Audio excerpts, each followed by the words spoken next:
Halo teman-teman, di sini saya Lagista NPM 1913031046 dari Universitas Lampung, Prodi Pendidikan Ekonomi.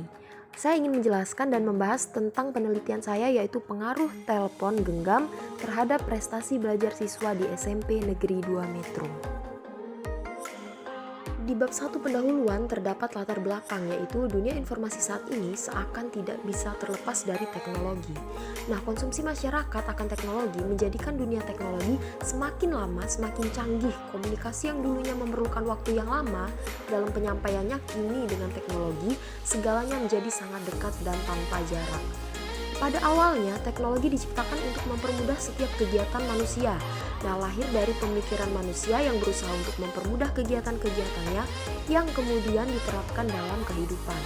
Kini teknologi telah berkembang pesat dan semakin maju seiring dengan perkembangan zaman, sehingga terjadi pengalihan fungsi teknologi.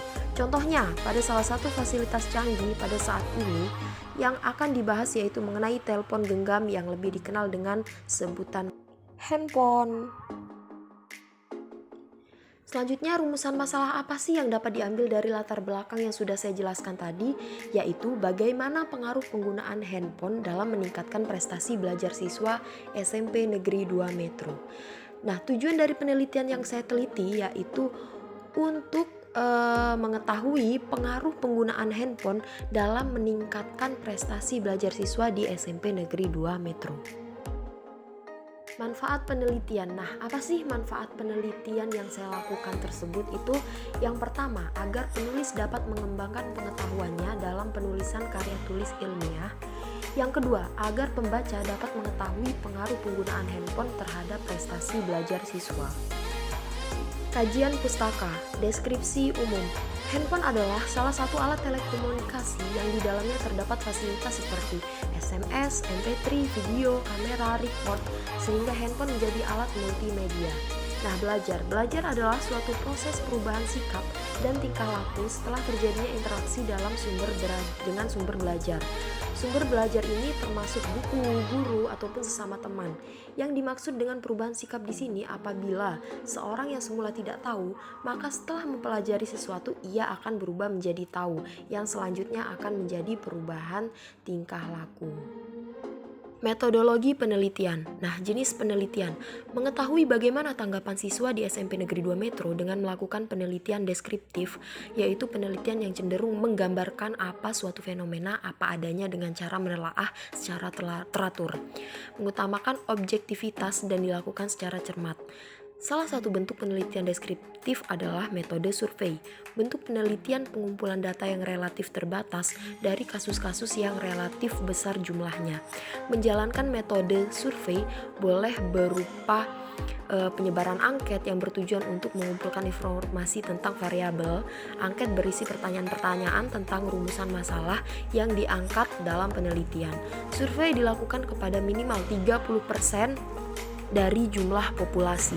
Penelitian deskriptif juga dapat dikembangkan ke arah penelitian naturalistik yang menggunakan kasus spesifik melalui deskriptif mendalam atau dengan penelitian setting alami fenomenologis. Selanjutnya ada populasi dan sampel. Yang pertama, populasi. Dalam penelitian ini populasinya adalah siswa-siswi SMP di SMP Negeri 2 Metro. Sampelnya, jumlah sampel pada penelitian ini adalah 10 orang perwakilan setiap kelas, dengan objek penelitiannya adalah latar belakang pengaruh penggunaan handphone terhadap kepribadian dengan prestasi belajar siswa. Pengumpulan data. Cara pengambilan data untuk memperoleh tujuan dari penelitian ini adalah dengan cara menyebarkan angket kepada sampel yang disebar ke 60 siswa-siswi SMP Negeri 2 Metro. Nah, selanjutnya ada hasil penelitian dan pembahasan. Di bawah ini terdapat hasil-hasil penelitiannya. Nah, ini teman-teman. Bisa dicermati dan bisa dilihat bagaimana presentasi-presentasinya.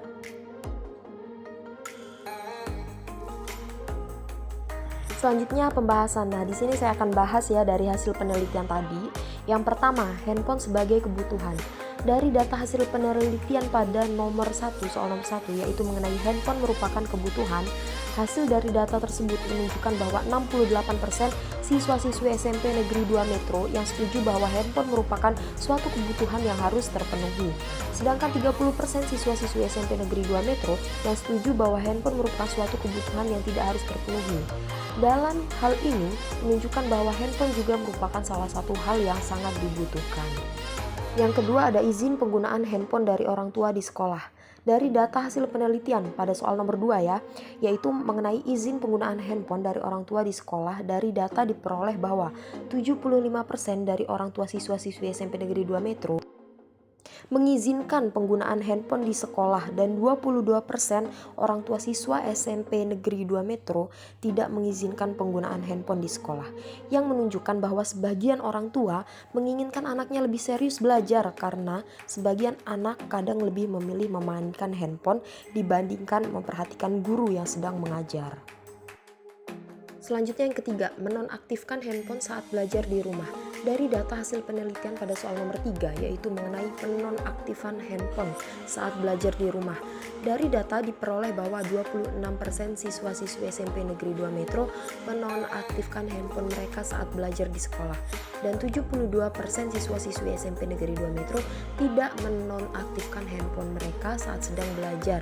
Ini menunjukkan kurangnya siswa terhadap minat belajar.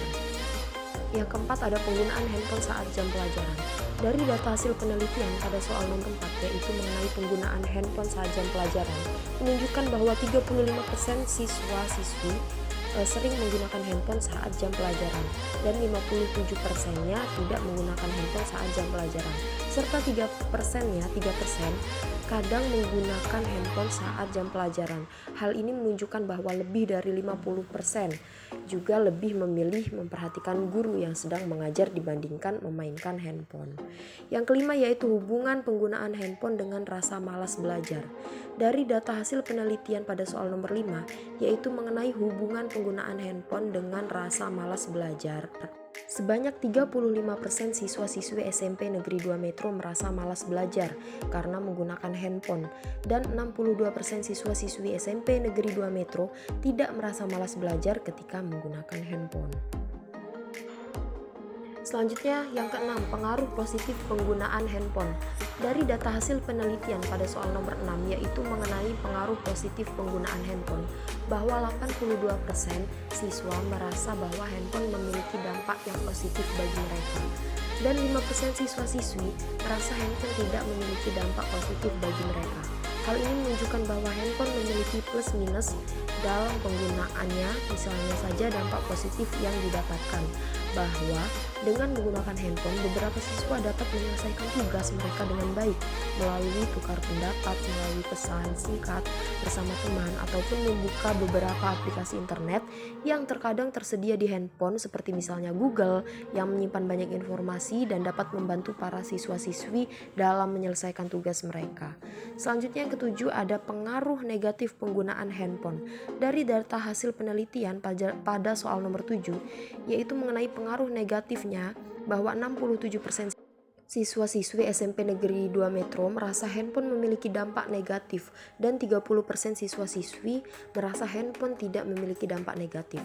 Hal ini menunjukkan bahwa handphone memiliki plus minus dalam penggunaan. Misalnya saja berapa siswa yang malas belajar ketika menggunakan handphone, dan juga handphone merupakan alat beberapa siswa untuk menyimpan gambar-gambar porno di handphone mereka. Yang ke-8 ada perbandingan waktu belajar dan memainkan handphone. Dari data hasil penelitian pada soal nomor 8, yaitu mengenai perbandingan waktu belajar siswa-siswi dan waktu memainkan handphone, bahwa 38% siswa-siswi belajar mereka lebih banyak dibandingkan memainkan handphone, sedangkan 60% siswa-siswi waktu belajar mereka kurang dibandingkan waktu mereka memainkan handphone. Hal ini menunjukkan saat menggunakan handphone, minat belajar siswa kurang dibandingkan saat tidak menggunakan handphone. Yang ke-9 yaitu handphone sebagai salah satu motivasi belajar. Dari data hasil penelitian pada soal nomor 9, yaitu mengenai handphone sebagai salah satu motivasi belajar, Hasil dari data tersebut menunjukkan bahwa 57% siswa-siswi mengungkapkan bahwa handphone juga merupakan salah satu alat motivasi belajar mereka. Sedangkan 41% siswa-siswi SMP Negeri 2 Metro mengungkapkan bahwa handphone bukan alat motivasi belajar mereka. Yang 10 yaitu cara efektif untuk mengurangi kebiasaan menggunakan handphone.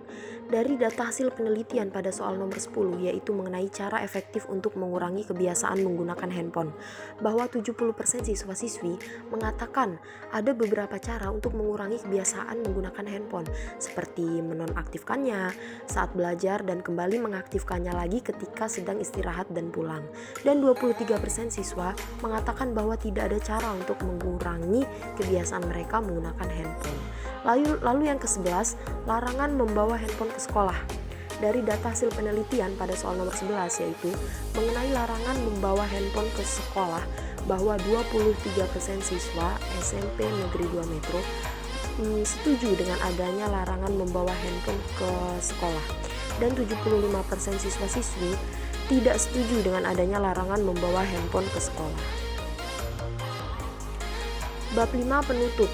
Yang pertama ada kesimpulan, yaitu berdasarkan hasil penelitian penulis dengan menggunakan teknik kajian kepustakaan maupun kegiatan lapangan yang meliputi kuesioner dan pengamatan secara langsung, maka didapatkan kesimpulannya yaitu siswa atau siswi SMP Negeri 2 Metro berpendapat bahwa handphone cukup menunjang terhadap prestasi belajar siswa. Lalu saran. Yang pertama, sehubungan dengan masalah yang dikemukakan dalam karya ilmiah ini, maka penulis menyarankan sebagai berikut. Perlunya peningkatan peraturan sekolah mengenai penggunaan handphone di area sekolah, khususnya di dalam kelas, karena sangat berpengaruh terhadap karakter siswa dan akidah siswa serta prestasi belajar siswa.